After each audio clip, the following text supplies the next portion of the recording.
An ordinary black man delivered to the wrong address. But the billionaire opened the door. Devin Williams gripped the steering wheel of his beat-up Honda Civic as he navigated through the winding roads of Belmont Hills, the city's most exclusive neighborhood.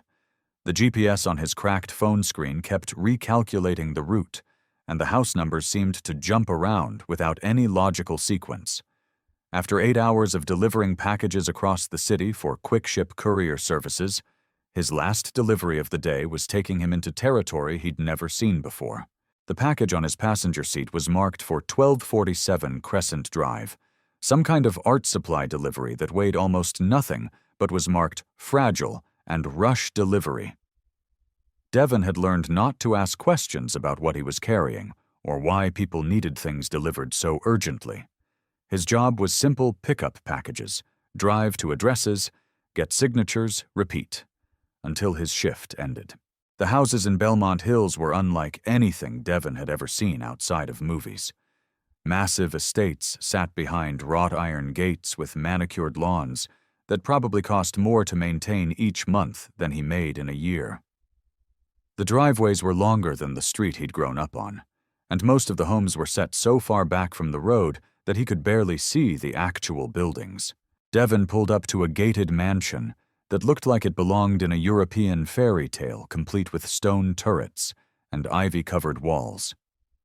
The address on the elaborate mailbox read 1247, and he could see a long, curved driveway leading to what appeared to be the main entrance. The gates were open, probably expecting his delivery. He grabbed the package and his electronic signature pad, then walked up the driveway feeling increasingly out of place. Devin was used to delivering to apartment complexes, office buildings, and suburban houses, where people answered the door in casual clothes and signed for packages without much conversation. This felt different, intimidating in ways he couldn't quite articulate. The front door was massive, made of dark wood with intricate carvings and brass hardware that probably cost more than his car. Devin pressed the doorbell and heard elaborate chimes echoing from somewhere inside the house. After a few minutes, the door opened to reveal an elegant woman in her mid-40s, wearing paint-splattered clothes that somehow still looked expensive. Her silver-streaked hair was pulled back in a messy bun, and she had the kind of sharp, intelligent eyes that seemed to take in everything at once. "Can I help you?" she asked, her voice carrying the refined accent that Devin associated with wealth and education. "Quick ship delivery for 1247 Crescent Drive," Devin said, holding up the package and his signature pad. "I just need a signature." The woman looked puzzled. "I wasn't expecting any deliveries today. What's the name on the package?" Devin checked the shipping label. It says M. Wallace at this address. I'm Margaret Wallace, but I definitely didn't order anything." She stepped closer to examine the package. "What kind of delivery is it?" "Art supplies according to the manifest. Premium watercolor brushes from Mitchell Art Supply downtown." Margaret's confusion deepened. "I didn't order any brushes. Let me see that address again." As Devin showed her the shipping label, Margaret pulled out her phone and began typing. "I think there might be a mix-up. There's a Mary Wallace who lives at 1247 Crescent Circle, not Crescent Drive. It's an easy mistake the GPS systems get confused between the two streets all the time." Devin felt his heart sink. Another wrong address meant another delay, and he was already running behind schedule. Plus, navigating these winding roads to find the correct address would probably take another 30 minutes. "I'm sorry for the confusion," he said, preparing to head back to his car. "I'll find the right address." "Wait," Margaret said, and something in her tone made Devin pause. "Is that a sketchbook?" Devin looked down at the worn, spiral notebook tucked under his arm alongside the delivery package. He'd forgotten he was carrying a habit he'd developed of bringing his sketching materials wherever he went, in case he had a few minutes between deliveries to work on his art. "Yeah, just some drawings I work on during breaks. May I see it?" The request was so unexpected that Devin wasn't sure how to respond. No one had ever asked to look at his artwork except for his little sister, Keisha, who always wanted him to draw her favorite cartoon characters. "It's nothing special," he said automatically. "Just stuff I do to pass time. I'd still like to see it if you don't mind. I have an eye for art. Something in Margaret's expression suggested this wasn't just polite curiosity. Devon hesitated for a moment, then handed over the sketchbook feeling vulnerable in a way he hadn't anticipated. Margaret opened the notebook and began turning pages slowly, her expression growing more focused and intrigued with each drawing. Devon watched her face, trying to read her reaction to sketches he'd made during lunch breaks, waiting for buses, and in the quiet moments between deliveries. The drawings were mostly observational people he'd seen during his delivery routes, architectural details from interesting buildings, street scenes that had caught his attention. Devon had never taken formal art classes, but he'd been drawing since childhood, developing his skills through practice and by studying art books from the library. "These are remarkable," Margaret said after several minutes, still turning pages. "The line quality, the attention to detail, the way you capture personality in these portraits, this is sophisticated work." Devon felt heat rise in his cheeks. "Thank you, ma'am. I just draw what I see." "How long have you been creating art?" "Since I was a kid, I guess. My grandmother always said I had steady hands and a good eye for details." "Have you had any formal training?" "No, ma'am. Just things I picked up from library books and online tutorials. I always wanted to take classes, but—" He trailed off, not wanting to explain the financial realities that had made art education impossible. Margaret closed the sketchbook and looked directly at Devon with an intensity that made him slightly uncomfortable. "Devon, that's your name on the delivery shirt. What do you know about the art world?" "Not much, honestly. I know what I like when I see it, but I don't know about the business side or how people make careers in art." "Would you be interested in learning?" Devon wasn't sure what she was asking. "What do you mean?" "I mean that you have genuine talent, and talent without opportunity is one of the greatest tragedies in the art world. I'd like to offer you some opportunities." "I don't understand." Margaret gestured toward her house. "Would you be willing to come inside for a few minutes? I'd like to show you something. And then I'd like to make you a proposition." Devon's instincts warred with each other. He'd been taught to be cautious about unfamiliar situations, especially in neighborhoods where he clearly didn't belong. But Margaret's interest in his artwork seemed genuine, and her manner was respectful rather than condescending. "I still need to deliver this package to the right address," he said. "Of course, but the correct address is only about 10 minutes from here, and what I want to discuss could be important for your future." Devon found himself nodding. "Okay, but I can't stay long. I need to finish my deliveries and return the truck to the depot." Margaret led him through the front door into the most beautiful interior space Devon had ever seen. The entryway featured marble floors, a crystal chandelier, and artwork on the walls that looked like it belonged in a museum. But what really caught his attention was the quality of light streaming through tall windows and the way the space was arranged to showcase the art collection. "This is incredible," Devon said, looking around in wonder. "Thank you. I've been collecting art for 20 years, and I've learned to recognize exceptional talent when I see it." Margaret led him into a large room that appeared to be both a gallery and a working studio. "I also support emerging artists through grants, mentorship programs, and exhibition opportunities." The studio space was set up with professional easels, high-quality lighting, and supplies that Devon had only seen in art stores, but never been able to afford. Finished paintings lined the walls, some clearly by established artists, others that looked like they might be works in progress. "Do you paint here?" Devon asked. "Sometimes. But mostly I use this space to work with artists I'm mentoring. Young people with exceptional talent who need support and guidance to develop their skills and build careers." Devon was beginning to understand what Margaret might be suggesting, but it seemed too good to be true. "Ms. Wallace, are you saying what I think you're saying?" "I'm saying that your artwork shows more natural ability and artistic vision than most people develop after years of formal training. I'm saying that with proper instruction quality materials and exhibition opportunities, you could build a significant career as an artist."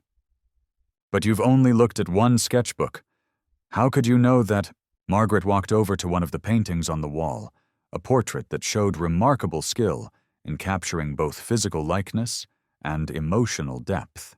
This was painted by Marcus Chen, a young artist I began mentoring 3 years ago when he was working as a dishwasher in a restaurant downtown. He had talent similar to yours, raw, untrained, but unmistakably genuine. What happened to him? He now has paintings in galleries in New York and Los Angeles, and he's earned enough from his art to support himself full-time as a professional artist. Devon stared at the painting, trying to imagine a path from his current life to the kind of success Margaret was describing. What exactly would mentoring involve? Several things. First, formal art instruction with master-level teachers who understand both traditional techniques and contemporary approaches. Second, access to professional quality materials and studio space. Third, opportunities to exhibit your work and build recognition in the art community. Ms. Wallace, that sounds amazing, but I have to be honest, I can't afford formal art classes or professional supplies. I'm working courier jobs to help support my family and save money for community college. Devon, I'm not asking you to pay for anything. I'm offering to sponsor your artistic development as an investment in exceptional talent. Devon felt dizzy at the implications of what she was suggesting. Why would you do that for someone you just met? Because I've seen what happens when talented people don't get opportunities, and I've also seen what happens when they do. You have a gift that deserves to be developed and shared. Margaret pulled out her phone and showed Devon a website featuring profiles of artists she'd mentored over the years. The success stories were impressive gallery exhibitions, award recognitions, artistic careers that had transformed lives not just for the artists but for their families and communities. I don't know what to say, Devon said honestly. Say you'll think about it. Say you'll let me introduce you to some art instructors and show you what kind of development program we could create for you. There has to be a catch. People don't just offer life-changing opportunities to strangers. Margaret smiled. The only catch is that you'd be expected to work hard, take the instruction seriously, and eventually use your success to help other emerging artists the way I'm offering to help you. Devon thought about his current life, working multiple jobs to help his mother pay rent, saving every possible dollar for college drawing in his spare time, but never imagining it could become more than a hobby. The opportunity Margaret was describing seemed impossibly generous, but also genuinely offered. Can I ask you something? Devon said. Of course. Why do you do this, mentor artists, I mean? What do you get out of it? Margaret was quiet for a moment, looking around her studio space. 25 years ago, I inherited significant wealth from my family. I could have spent my life collecting beautiful things and attending social functions. Instead, I decided to use my resources to create opportunities for people whose talent exceeded their circumstances. And that's fulfilling for you. Devon, seeing Marcus Chen go from washing dishes to having his paintings exhibited in major galleries, that's more meaningful than any purchase I could make or vacation I could take. Talent is distributed equally, but opportunity isn't. I have the resources to change that equation for exceptional artists. Devon realized he was standing at one of those crossroads moments that would define the rest of his life. He could politely finish his deliveries and continue on his current path of working multiple jobs while pursuing art as a hobby. Or he could take an extraordinary risk on an opportunity that seemed too good to be true. Ms. Wallace, if I said yes, what would the first steps look like? We'd start by having you meet with Elena Rodriguez, one of the most gifted art instructors in the city. She would assess your current skill level and artistic interests, then design a personalized development program. You'd also begin working in this studio space 3 evenings a week and on weekends. What about my courier job? I need the income. We'd work around your schedule initially. But Devon, if you commit to this seriously within 6 months, you'd probably be able to reduce your courier hours significantly. Within a year, if your development progresses as I expect it will, you might be able to support yourself through your art. Devon looked around the studio again, imagining himself working at one of those professional easels, learning techniques he'd only read about creating art, with materials he'd never been able to afford. I need to deliver this package and get back to work, he said finally. But yes, I'm interested. I'm scared, and I don't completely understand how this is possible, but I'm interested. Margaret smiled, and Devon could see genuine pleasure and excitement in her expression. Excellent. Let me give you my contact information, and we'll schedule a time for you to meet Elena and see what kind of program we can develop. As they exchanged contact information, Devon felt like he was living in someone else's life. 4 hours ago, he'd been a courier driver worried about making his delivery quota.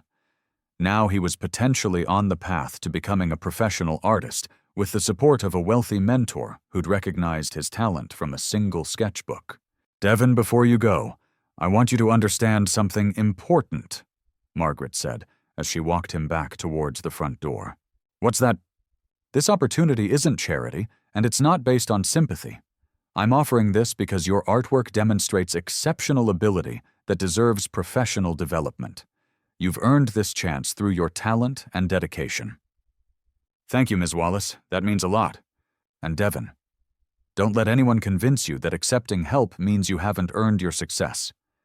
Every successful artist in history has benefited from mentors, patrons, and supporters who recognized their potential. As Devon walked back to his car, still carrying the package that needed to be delivered to the correct address, he felt like his entire understanding of possibility had shifted. The wrong address had led him to an encounter that could transform not just his career, but his entire life trajectory. His phone buzzed with a text from his supervisor. Devon, you're running behind schedule. Everything okay? Devon typed back, sorry, GPS issue in Belmont Hills. Delivering last package now, will be back to depot on time. But as he drove toward 1247 Crescent Circle to complete his actual delivery, Devon realized that everything was more than okay. Everything was about to change in ways he'd never dared to imagine. The wrong address had led him to exactly the right person, at precisely the right moment in his life. Sometimes the most extraordinary opportunities really did come, disguised as simple mistakes. And sometimes having the courage to share your dreams with a stranger was the first step toward making those dreams reality. 2 weeks later, Devon stood in Margaret Wallace's studio, holding a brush loaded with cadmium yellow paint, staring at a canvas that represented more artistic possibility than he'd ever imagined having access to. Elena Rodriguez, the instructor Margaret had introduced him to, watched patiently as Devon considered his next brush stroke. Trust your instincts, Elena said quietly. You have excellent natural color sense. Don't overthink the technical aspects. Let your artistic vision guide the decisions. Devon applied the paint to the canvas, blending it with the ultramarine blue he'd laid down earlier to create a green that captured exactly the quality of light he'd observed in Riverside Park that morning. The professional-grade paints responded differently than anything he'd used before, maintaining vibrancy while allowing for subtle gradations he'd never been able to achieve. Beautiful, Elena observed. You're already beginning to understand how different materials can serve your artistic goals. The past 2 weeks had been a whirlwind of new experiences and learning opportunities. Devon had met with Elena 3 times for private instruction sessions, during which she'd assessed his current skills and designed a personalized curriculum that would develop both his technical abilities and his artistic vision. Elena, can I ask you something? Devon said as he continued working on the landscape painting that was his first assignment using professional materials. Of course. When Ms. Wallace first showed you my sketchbook, what did you see that made you think I had potential for serious artistic development? Elena set down her own brush and moved closer to examine Devon's work. Several things. First, your observational skills are exceptional. You see details and relationships that many people miss. Second, your line quality shows natural confidence and control. But most importantly, your drawings have emotional resonance. What do you mean by emotional resonance? You don't just record what you see, you capture what you feel about what you're seeing. That portrait you drew of the elderly man waiting for the bus, you didn't just show his physical appearance.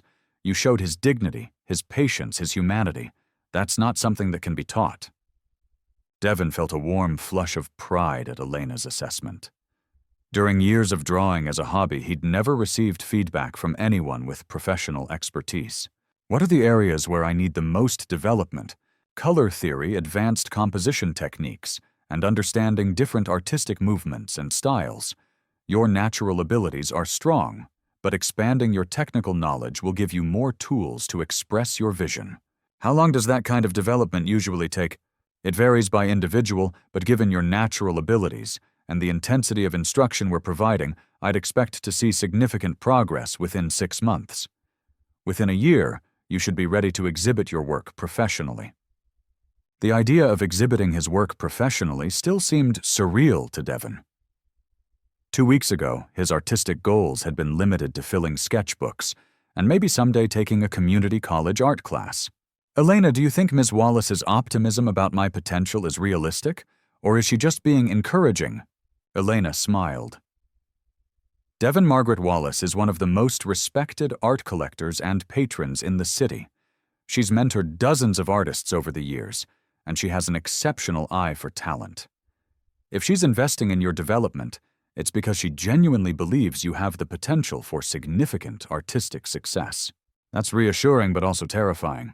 Why terrifying? Because it means I actually have to live up to that potential. When art was just a hobby, there was no pressure to succeed. Now there are expectations and opportunities that could change my entire life. Elena nodded thoughtfully. That's a normal response to expanded possibilities, but Devon pressure can be productive if you channel it into motivation rather than anxiety. How do I do that? By focusing on the work itself rather than the potential outcomes. Trust your artistic instincts, commit to learning and growing, and let the success follow naturally from excellence. As Devon continued working on his painting, Elena shared stories about other artists she'd instructed, describing the various paths their careers had taken and the different challenges they'd overcome. Her experiences reinforced Margaret's message that talent, combined with opportunity and hard work, could lead to extraordinary outcomes. Elena, what made you decide to work with Margaret's mentorship program instead of just teaching at art schools or universities? Margaret gives me the opportunity to work with exceptionally talented students who wouldn't otherwise have access to advanced instruction. It's more rewarding than teaching students who already have every advantage. Do you think there are a lot of talented artists who never get opportunities like this? Absolutely. Artistic talent is distributed across all demographics and economic backgrounds, but access to quality instruction and professional development opportunities is heavily concentrated among people who can afford them. That seems unfair. It is unfair, but programs like Margaret's are trying to change that equation one talented artist at a time. Devon spent another hour working on his painting, while Elena provided guidance on color-mixing brushstroke techniques and compositional decisions.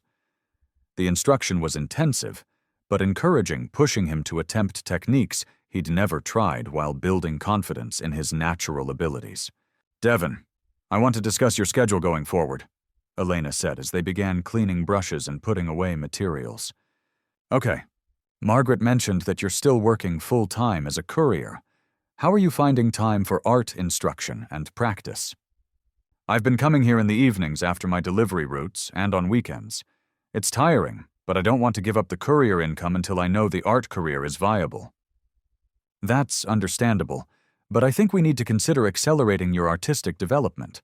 You're progressing faster than most students, and I believe you could be ready for professional opportunities sooner than we initially projected.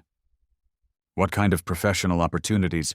Margaret has connections with several galleries that showcase emerging artists. There's also a young artists exhibition coming up in 3 months that could provide excellent exposure for your work. Devon felt excitement mixed with anxiety at the prospect of exhibiting his art publicly.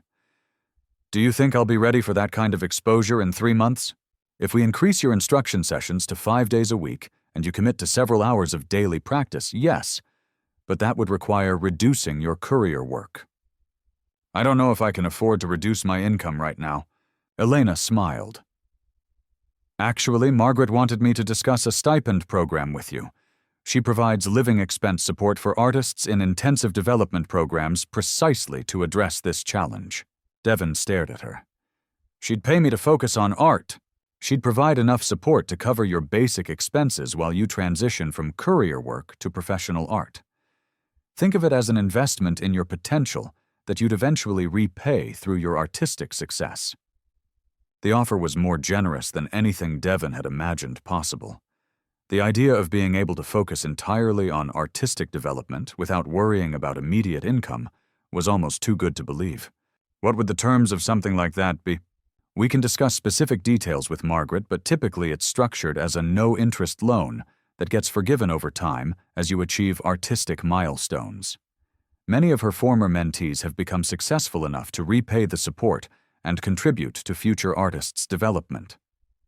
Devon realized he was standing at another crossroads moment, the opportunity to fully commit to artistic development, but also to accept a level of support and risk that felt overwhelming. Can I think about it? Of course. But Devon, I want you to consider something. You have exceptional natural talent, and you're receiving instruction and support that most artists never access. The combination of your abilities and these opportunities could create extraordinary results, but only if you're willing to commit fully to the process. That evening, Devon sat in his family's small apartment reviewing the paintings and sketches he'd created during his 2 weeks of intensive instruction. The improvement in his technical skills was already noticeable, but more importantly, he felt more confident about his artistic vision and his ability to express it effectively. His mother, Patricia, sat across from him at their kitchen table studying the artwork, with a mixture of pride and concern. "Devon, these are beautiful. I can see how much you've learned already." "Thanks, Mom. The instruction has been incredible. But I'm worried about this opportunity. It sounds too good to be true, and I don't want you to get your hopes up only to be disappointed." Devon understood his mother's caution. Their family had experienced enough financial instability and broken promises that healthy skepticism about generous offers was a survival mechanism. "I've been thinking the same thing. But Mom, I've met the instructor, seen the studio, talked to other artists who've been through similar programs. It's legitimate." "Well, what does this woman want in return? Nobody gives away this kind of opportunity without expecting something back." "She wants me to succeed as an artist and eventually help other people the way she's helping me. That's it." Patricia was quiet for a moment, looking through Devon's recent work. "What does your heart tell you to do?" "My heart says this is the chance I've been hoping for my entire life. But my head says it's risky to depend on someone else's generosity for something this important." "What would happen if you said no? If you decided to stick with courier work and pursue art on the side?" Devon considered the question seriously. "I'd probably always wonder what might have happened if I'd been brave enough to take the chance. And I'd probably never have access to this level of instruction and opportunity again. And if you say yes and it doesn't work out the way she's promising, I'd still have learned more about art in 6 months than I could have learned in years on my own. Even if I don't become a professional artist, I'd be better at something I love." Patricia nodded slowly.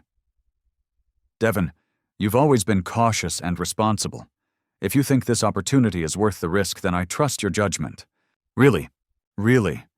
And baby, seeing how excited you are about your art, I haven't seen you this enthusiastic about anything since you were little. That tells me something important." "What does it tell you?" "It tells me this is what you're supposed to be doing, even if the path to get there is scary and uncertain." Devon felt relief wash over him at his mother's blessing.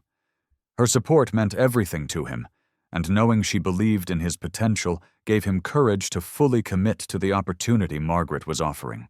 The next morning, Devon called Margaret to accept the intensive development program and the living stipend that would allow him to focus entirely on his artistic growth.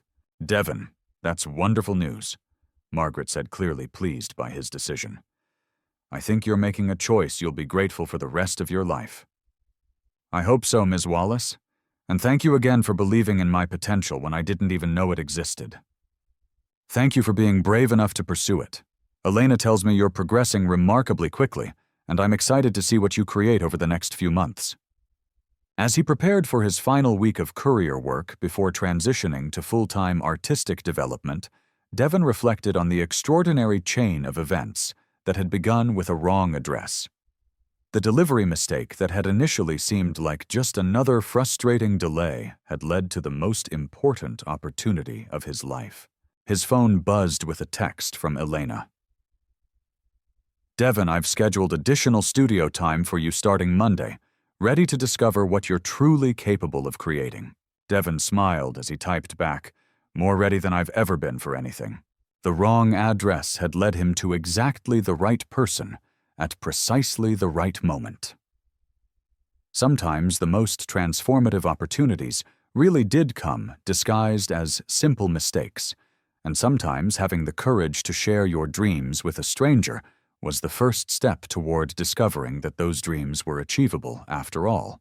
6 months later, Devon stood in the elegantly lit gallery space of the Contemporary Arts Center, watching well-dressed guests circulate among paintings that bore his signature in the bottom right corner.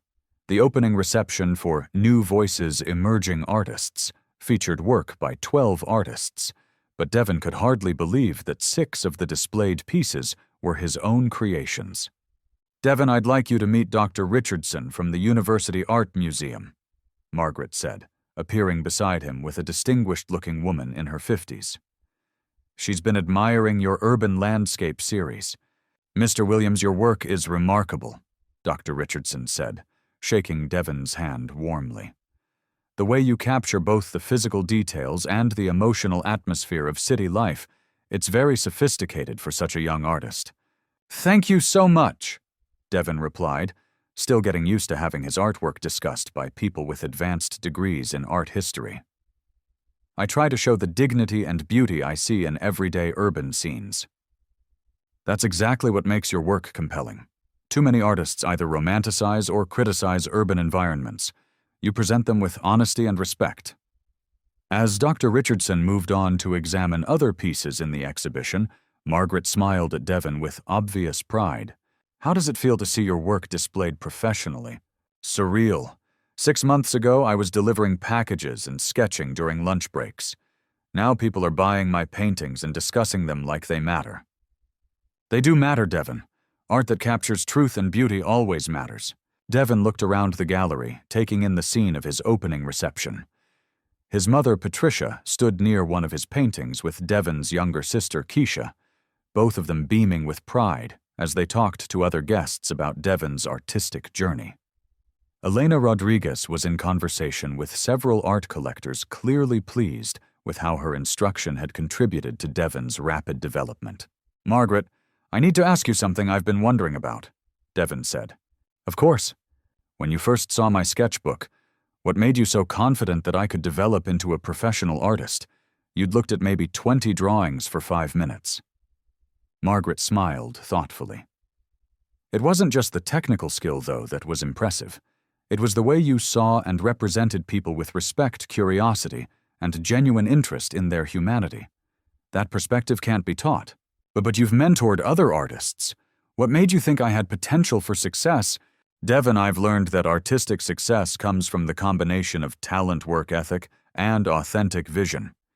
You demonstrated all 3 qualities in that first encounter." "How could you see work ethic from a sketchbook?" "Because every drawing showed evidence of careful observation and patient practice. You'd clearly been developing your skills consistently over years, even without formal instruction or encouragement. That kind of dedication suggested you'd make good use of advanced opportunities." Devon nodded, understanding how Margaret's assessment had proven accurate over the past 6 months of intensive development. "Ms. Wallace, there's something I want to tell you," Devon said. "What's that?" "This opportunity has changed more than just my career prospects. It's changed how I see myself and what I believe I'm capable of achieving." "How so?" "For years I thought of art as something I enjoyed, but that wasn't practical as a real career goal. I had accepted that I'd always work regular jobs and create art on the side. This experience has shown me that dreams I thought were impossible are actually achievable with the right support and effort." Margaret's expression grew warm with satisfaction. "That's exactly what I hoped would happen. Expanded possibilities lead to expanded achievement." A woman in an elegant black dress approached them holding a glass of wine and looking intently at Devon. "Excuse me, are you the artist who created the painting of the bus stop in winter?" "Yes, that's one of mine," Devon replied. "I'm Sarah Chen, and I'd like to purchase that piece for my office. But more importantly, I wanted to tell you how much it affected me. I take that exact bus route to work every day, and I've never noticed the beauty and dignity you captured in that ordinary scene." "Thank you. That means everything to me. Do you have other work available for purchase? I'd love to see your portfolio." Devon looked at Margaret, who nodded encouragingly. I do have additional pieces, and I'm working on a series that explores different aspects of urban life and community.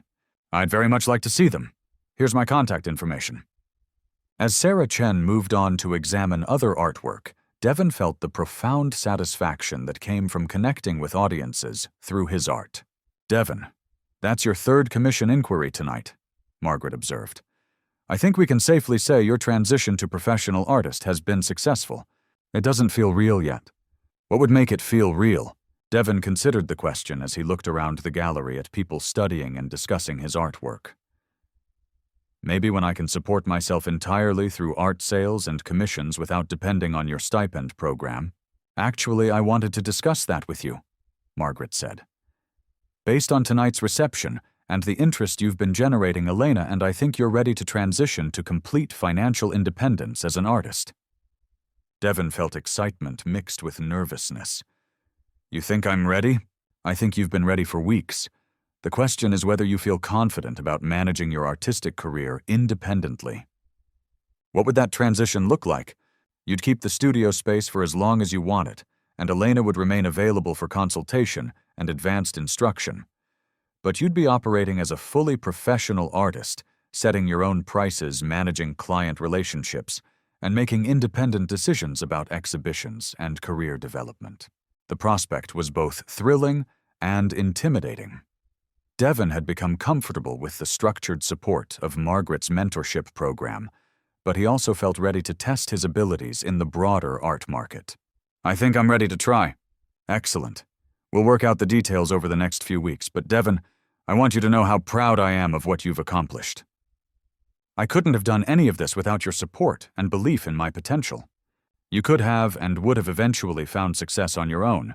It just might have taken longer and been more difficult. All I did was provide opportunities for talent that already existed. As the reception continued around them, Devon reflected on the extraordinary transformation that had occurred in his life over the past 6 months. The young man who delivered packages and sketched during lunch breaks had become a professional artist with collectors interested in purchasing his work and galleries considering him for future exhibitions. Elena Rodriguez approached them, holding a glass of champagne, and looking pleased with the evening's success. Devon, congratulations on a wonderful opening. I've been talking to several collectors and there's significant interest in your work. Thank you, Elena. I couldn't have developed this quickly without your instruction and guidance. You were an exceptional student, motivated, receptive to feedback, and willing to push yourself beyond your comfort zone. Those qualities made rapid progress possible. What's next for my artistic development? I think you're ready to start experimenting with different styles and subjects while maintaining the authentic voice that makes your work distinctive. You might also consider working on larger pieces that would be suitable for major gallery exhibitions. Do you think I'm ready for that level of exposure? Elena exchanged a glance with Margaret. Devon, we've been discussing an opportunity that might interest you. The Museum of Contemporary Art is planning a group exhibition featuring emerging artists from diverse backgrounds. They're specifically looking for work that addresses themes of community identity and social observation. That sounds perfect for my artistic focus. The exhibition would run for 3 months with significant media coverage and catalog publication. It's the kind of exposure that can establish an artist's reputation on a national level. Devon felt his heart race at the possibility. 6 months ago, he'd never imagined having his work displayed in a major museum, let alone in an exhibition with national significance. What would I need to do to be considered? Submit a portfolio of your strongest work, along with an artist statement describing your vision and approach. But Devon, based on what you've created over the past 6 months, I'm confident you'd be a strong candidate. When is the application deadline? 2 months from now. Plenty of time to refine your portfolio and prepare a compelling submission. As the reception began winding down, Devon spent time talking with each guest who'd shown interest in his work, exchanging contact information, and discussing potential commissions. The conversations felt natural. Now he'd developed confidence in articulating his artistic vision and discussing his techniques and inspirations. His mother and sister were among the last to leave, both still glowing with pride at seeing Devon's work displayed so professionally. I'm so proud of you, baby. Patricia said, giving him a long hug. Seeing all these people appreciate your art the way our family always has, it's the most beautiful thing. Thank you for supporting me through this transition, Mom. I know it was scary to see me leave stable work for something so uncertain. It was scary, but seeing how happy and fulfilled you are now, I know we made the right choice. Keisha, now 15 and more articulate than ever, studied one of Devon's urban portraits with the serious expression she'd inherited from their grandmother. Devon, these paintings make me see our neighborhood differently. Like I notice things now that I never paid attention to before. That's exactly what I'm hoping for, helping people see beauty and meaning in places they might take for granted. Are you going to keep painting people from our community? Among other subjects, yes. Our community has stories worth telling and dignity worth celebrating. As his family left the gallery, Devon remained behind to help with the breakdown and to process the evening's events with Margaret and Elena. Devon, how do you feel about everything that's happened tonight? Margaret asked, as they packed up promotional materials and guest information. Grateful, overwhelmed, excited about possibilities I never thought would be available to someone like me. Someone like you, someone from my background with my economic circumstances without family connections to the art world. Margaret nodded thoughtfully. I understand that perspective, but I want you to remember something important. What's that? You didn't succeed because of charity or special consideration. You succeeded because you have exceptional talent, and you've worked incredibly hard to develop it.